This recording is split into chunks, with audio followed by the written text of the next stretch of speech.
ನಮಸ್ಕಾರ ವೀಕ್ಷಕರೇ, ಪಾಕಸ್ತ್ರ ಚಾನಲ್ಗೆ ಸ್ವಾಗತ. ಇವತ್ತು ಬೂತಾಯಿ ಮೀನಿನ ಸಾರನ್ನು ತೆಂಗಿನಕಾಯಿ ಹಾಕದೇ ನಾನು ಹೇಗೆ ಮಾಡಿದೆ ಅನ್ನೋದನ್ನು ನಿಮ್ಮ ಜೊತೆ ಶೇರ್ ಮಾಡ್ಕೊಳ್ತಾ ಇದ್ದೆ. ತುಂಬ ಸಿಂಪಲ್ಲಾಗಿ ಹಾಗೆ ಟೇಸ್ಟ್ ಅಂತೂ ಸಖತ್ತಾಗೆ ಬರುತ್ತೆ. ನೀವು ಫಸ್ಟ್ ಟೈಮ್ ಫಿಶ್ ಸಾರು ಮಾಡೋರಿದ್ದರೆ ಒಮ್ಮೆ ಈ ರೀತಿಯೂ ಟ್ರೈ ಮಾಡ್ಕೊಳ್ಳಿ. ತುಂಬ ರುಚಿ ಕೊಡುತ್ತೆ. ಬರೀ ಮಸಾಲೆ ಐಟಮಲ್ಲೇ ಮಾಡುವಂಥ ಒಂದು ಸಾರಿದು. ಎಲ್ಲರಿಗೂ ಇಷ್ಟನೂ ಆಗುತ್ತೆ. ನಮಗೆ ಉಡುಪಿ ಮಂಗಳೂರು ಕಡೆ ಇದಕ್ಕೆ ಪುಳಿಮುಂಚಿ ಅಂತಲೇ ಕರೀತಾರೆ. ತುಂಬ ರುಚಿಯಾಗಿ ತುಂಬ ಟೇಸ್ಟಿಯಾಗಿ ಬರುತ್ತೆ. ಇದು ನಮ್ಮ ಕಡೆ ಬಾಯ್ಲ್ ರೈಸಿಗಂತೂ ಸೂಪರ್ ಕಾಂಬಿನೇಷನು. ವಿಡಿಯೋನ ಪೂರ್ತಿಯಾಗಿ ನೋಡಿ, ಇನ್ನೊಬ್ರಿಗೂ ಶೇರ್ ಮಾಡಿ, ಲೈಕ್ ಮಾಡಿ, ಸಪೋರ್ಟ್ ಮಾಡಿ. ಹಾಗೆ ಬೆಲ್ ಬಟನನ್ನು ಕ್ಲಿಕ್ ಮಾಡಿ. ನನ್ನ ಚಾನಲನ್ನು ಫಸ್ಟ್ ಟೈಮ್ ನೋಡ್ತಾ ಇದ್ದರೆ ಸಬ್ಸ್ಕ್ರೈಬ್ ಮಾಡ್ಕೊಳ್ಳಿ. ಇನ್ನೊಬ್ರಿಗೂ ಶೇರ್ ಮಾಡಿ, ಲೈಕ್ ಮಾಡಿ, ಸಪೋರ್ಟ್ ಮಾಡಿ. ಬಾಯ್ಲ್ ರೈಸಿಗೆ ಹಾಗೆ ನೀವು ವೈಟ್ ರೈಸ್ ಮಾಡೋರಿದ್ದರೆ ವೈಟ್ ರೈಸಿಗೂ ಸೂಪರಾಗಿರುತ್ತೆ. ನಮ್ಮ ಕಡೆ ಉಡುಪಿ ಮಂಗಳೂರು ಕಡೆ ಬಾಯ್ಲ್ ರೈಸೇ ಜಾಸ್ತಿ ಮಾಡ್ಕೊಳ್ಳೋದು. 1 kg ಆಗುವಷ್ಟು ಬೂತಾಯಿ ಮೀನಿದೆ.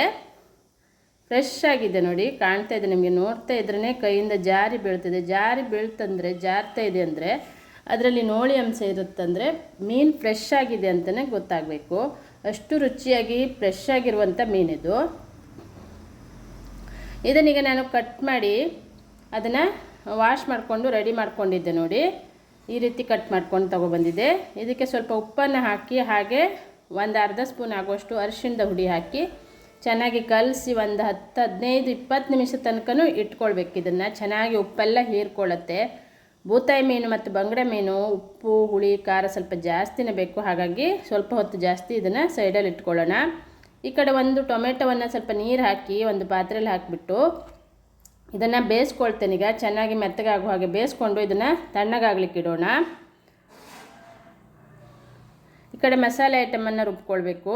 ಇಲ್ಲಿ ನಾನು 1 ಸ್ಪೂನು 1.5 ಸ್ಪೂನ್ ಆಗುವಷ್ಟು ಕೊತ್ತಂಬರಿ ಕಾಳನ್ನು ಹಾಕಿದ್ದೆ. ಹಾಗೆ 1/4 ಚಮಚ ಆಗುವಷ್ಟು ಜೀರಿಗೆ ಹಾಕಿದ್ದೆ. ಒಂದು 10-20 ಕಾಳು ಮೆಣಸಿನ ಕಾಳನ್ನು ಹಾಕಿದ್ದೆ. ಇವೆಲ್ಲ ಮಸಾಲೆ ಹುರಿದಿರುವಂಥ ಮಸಾಲೆ, ಡ್ರೈ ಆಗಿ ಹುರಿದು ನಾನು ಸ್ಟೋರ್ ಮಾಡಿ ಇಟ್ಕೊಂಡಿದ್ದೆ. ಒಂದು 10-20 ಮೆಂತ್ಯ ಕಾಳು, ಅದನ್ನು ಕೂಡ ಹುರಿಬೇಕು. ಎಲ್ಲ ಮಸಾಲೆಯನ್ನು ಹುರಿದಂಥ ಮಸಾಲೆ, ಯಾವುದು ಹಸಿ ಮಸಾಲೆ ಹಾಕಲಿಲ್ಲ ಇಲ್ಲಿ. ಹಾಗೆ 1 ಚಿಟಿಕೆ ಆಗುವಷ್ಟು ಓಂ ಕಾಳು, ಅದನ್ನು ಕೂಡ ಹುರಿದು ಹಾಕಿರಬೇಕು. ಎಲ್ಲವನ್ನು ಹುರಿದು ಹಾಕಿದ್ರೇ ಟೇಸ್ಟ್ ಚೆನ್ನಾಗಿ ಬರುತ್ತೆ. ಹಸಿ ಮಸಾಲೆಯನ್ನು ಹಾಕಬಾರ್ದು. ಇವೆಲ್ಲ ಮಸಾಲೆ ಹಾಕಿ ಇಲ್ಲಿ 1 ದೊಡ್ಡ ನಿಂಬೆ ಹುಳಿಯ ಗಾತ್ರದ ಹುಣಸೆ ಹುಳಿಯನ್ನು ಹಾಕ್ಕೊಳ್ತೇನೆ. ನಂತರ ಬೇಯಿಸಿ ಇಟ್ಕೊಂಡಂಥ ಟೊಮೆಟೊವನ್ನು ಹಾಕಿದ್ದೆ ನೋಡಿ. ಇದು ತಣ್ಣಗಾದ ನಂತರ ಹಾಕ್ಕೊಳ್ಬೇಕು. ಹಾಕಿದ ನಂತರ ಒಂದು 7-8 ಬ್ಯಾಡಗಿ ಮೆಣಸಿನ್ಕಾಯಿ, ಅಂದರೆ ನಾವು 1 kg ಬೂತಾಯಿ ಮೀನು ಇರೋದ್ರಿಂದ ಒಂದು 7-8 ಖಾರಕ್ಕೆ ಅನುಗುಣಕ್ಕೆ ತಕ್ಕಂತೆ ಹಾಕ್ಕೊಳ್ಬೇಕು. ಹಾಗೆ ಒಂದು 4-5 ಎಸಳು ಬೆಳ್ಳುಳ್ಳಿ, 1 ಈರುಳ್ಳಿಯನ್ನು ಕಟ್ ಮಾಡಿ ಹಾಕಿದೆ. ಸ್ವಲ್ಪ ನೀರನ್ನು ಹಾಕಿ ಇದನ್ನು ನೈಸಾಗಿ ರುಬ್ಕೊಳ್ಳೋದು. ಇಲ್ಲಿ ತೆಂಗಿನಕಾಯಿಯನ್ನು ಹಾಕಲಿಲ್ಲ ನಾನು. ಮಸಾಲೆಯಲ್ಲೇ ನಾನು ರುಬ್ಬಿರುವಂಥ ಈ ಒಂದು ಮಸಾಲೆಯನ್ನು ರೆಡಿ ಮಾಡ್ಕೊಂಡಿದ್ದೆ. ಬರೀ ಮಸಾಲೆ ಐಟಮನ್ನು ಹಾಕಿ 1 ಈರುಳ್ಳಿ, 1 ಇಂಚು ಶುಂಠಿ, 2 ಹಸಿಮೆಣಸಿನ್ಕಾಯಿ, 1 ಟೊಮೆಟೊವನ್ನು ಕಟ್ ಮಾಡಿಟ್ಟಿದ್ದೆ. ಈಗ ಮಸಾಲೆಯನ್ನು ಪಾತ್ರೆಗೆ ಶಿಫ್ಟ್ ಮಾಡ್ಕೊಳ್ಳೋಣ.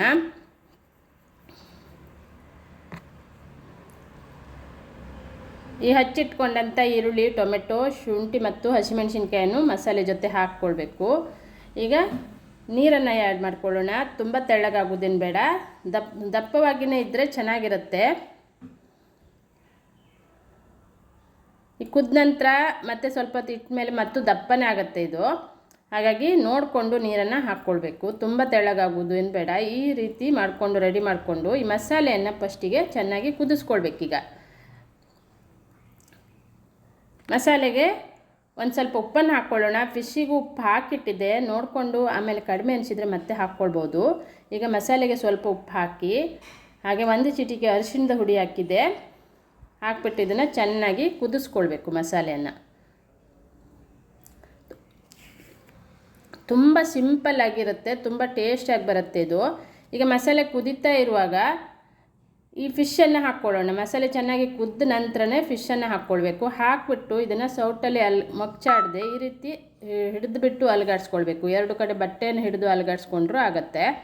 ಚೆನ್ನಾಗಿ ಇದನ್ನು ಕುದೀತಾ ಇರುವಾಗ 2-3 ಸಲ ಇದೇ ರೀತಿ ಅಲುಗಾಡಿಸ್ಕೊಳ್ತಾ ಇರಬೇಕು. ಕೆಳಗಡೆ ತಳ ಹಿಡಿಯುತ್ತೆ. ಹಾಗಾಗಿ ಅಲುಗಾಡಿಸ್ಕೊಂಡು ಫಿಶ್ ಸಾರನ್ನು ಚೆನ್ನಾಗಿ ಕುದಿಸ್ಕೊಳ್ಬೇಕೀಗ.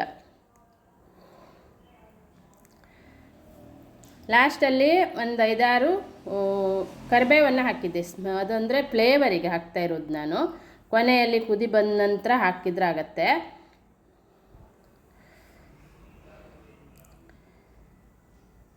ನೋಡಿದ್ರಲ್ಲ ಎಷ್ಟು ಸಿಂಪಲ್ಲಾಗಿ ಬೂತಾಯಿ ಮೀನಿನ ಪುಳಿ ಮುಂಜಿ ರೆಡಿಯಾಗಿದೆ. ಒಮ್ಮೆ ನೀವು ಟ್ರೈ ಮಾಡ್ಕೊಳ್ಳಿ, ಇನ್ನೊಬ್ರಿಗೂ ಶೇರ್ ಮಾಡಿ, ಲೈಕ್ ಮಾಡಿ, ಸಪೋರ್ಟ್ ಮಾಡಿ.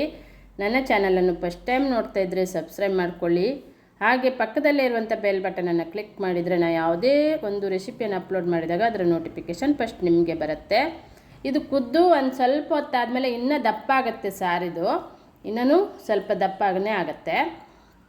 ನೋಡಿದ್ರಲ್ಲ ಎಷ್ಟು ಸಿಂಪಲ್ ಆಗಿದೆ ಅಂತ. ನೀವು ಒಮ್ಮೆ ಟ್ರೈ ಮಾಡಿ, ಹಾಗೆ ಕಮೆಂಟ್ ಬಾಕ್ಸಲ್ಲಿ ಕಮೆಂಟನ್ನು ಬರ್ತಿಸಿ. ಇದೇ ರೀತಿ ನನ್ನ ಹೊಸ ಹೊಸ ರೆಸಿಪಿಗಾಗಿ ನನ್ನ ಚಾನಲನ್ನು ನೀವು ಸಬ್ಸ್ಕ್ರೈಬ್ ಮಾಡಿಕೊಂಡು ವಿಡಿಯೋನ ಇನ್ನೊಬ್ಬರಿಗೂ ಶೇರ್ ಮಾಡಿ ನಮಗೆ ಸಪೋರ್ಟ್ ಮಾಡಿ. ನಾನಿಲ್ಲಿ ಬಾಯ್ಲ್ಡ್ ರೈಸ್ ಜೊತೆ ಶುರು ಮಾಡ್ಕೊಂಡಿದ್ದೆ. ನೀವು ವೈಟ್ ರೈಸಿಗೂ ಚೆನ್ನಾಗಾಗತ್ತೆ. ನಮ್ಮ ಉಡುಪಿ ಕುಂದಾಪುರ ಕಡೆ ಅಂತೂ ಬಾಯ್ಲ್ಡ್ ರೈಸ್ ಜಾಸ್ತಿ ಮಾಡ್ಕೊಳ್ಳೋದು ನಾವು. ಅದಕ್ಕೆ ಫಿಶ್ ಸಾರಂತೂ ಸೂಪರ್ ಕಾಂಬಿನೇಷನು. ನೀವು ಒಮ್ಮೆ ಬಾಯ್ಲ್ಡ್ ರೈಸ್ ಮಾಡ್ಕೊಳ್ಳಿ. ಬಾಯ್ಲ್ಡ್ ರೈಸು ಆರೋಗ್ಯಕ್ಕೆ ತುಂಬ ಒಳ್ಳೆಯದು. ಈ ಬಿಸಿಲುಗಾಲದಲ್ಲಿ ಬಾಯ್ಲ್ಡ್ ರೈಸನ್ನು ತಿನ್ನೋದ್ರಿಂದ ಜೀರ್ಣಕ್ರಿಯೆಯೂ ಚೆನ್ನಾಗಾಗತ್ತೆ, ಆರೋಗ್ಯಕ್ಕೂ ತುಂಬ ಒಳ್ಳೆಯದು. ಸೂಪರ್ ಟೇಸ್ಟಿಯಾಗಿರುವಂಥ ಬೂತಾಯಿ ಮೀನಿನ ಸಾರು ರೆಡಿಯಾಗಿದೆ ವೀಕ್ಷಕರೇ. ಈ ಒಂದು ವಿಡಿಯೋನ ಇನ್ನೊಬ್ಬರಿಗೂ ಶೇರ್ ಮಾಡಿ, ಹಾಗೆ ಲೈಕ್ ಮಾಡಿ, ಸಪೋರ್ಟ್ ಮಾಡಿ. Thank you.